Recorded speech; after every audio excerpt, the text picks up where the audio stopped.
আসসালামু আলাইকুম। আজকে একটা সমস্যা পড়ার কারণে আমরা আসছি স্কিপ। স্কিপটা হচ্ছে যে প্রতিনিয়ত এই সমস্যাটা পাই। তো সুপারভাইজার যারা লাইন সুপারভাইজার আছে, ওয়ার্কার, তাদের প্রতি আমার অনুরোধ, আপনারা স্কিপ কেন করছে?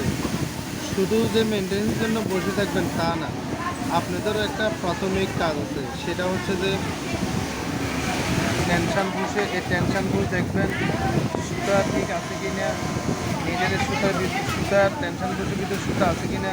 আমরা প্রায় সময় দেখতে পাই এই সুতাটা এইভাবে বেড়ে থাকে, এইভাবে থাকে।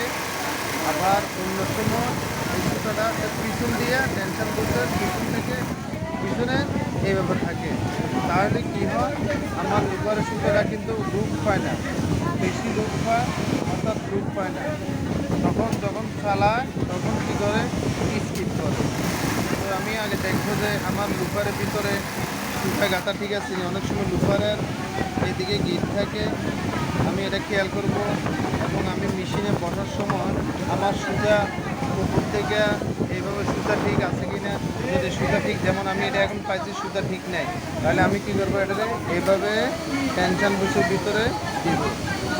ওকে, আমরা স্কিপের জন্য প্রতিনিয়ত সমস্যা ফেস করি। এটা তো টেনশন বুসের ভিতরে সুতাটা থাকে না। আবার অনেক সময় নিডেলের সুতা এইভাবে পাকারিং থাকে, এইভাবে পাকারিং থেকে নিডেল সুতা যদি অতিরিক্ত টাইট থাকে, আমি একটু নিজেদের চেষ্টা করবো একটু বুঝ দিয়ে। বাস, আমরা যদি এগুলো একটু খেয়াল করি তাহলে মেনটেন্যান্সের পিছনে আমাদেরকে প্রতিনিয়ত দৌড়াতে হবে না। প্রাথমিক কাজগুলো আমরা নিজেরাই ঠিক করতে পারবো।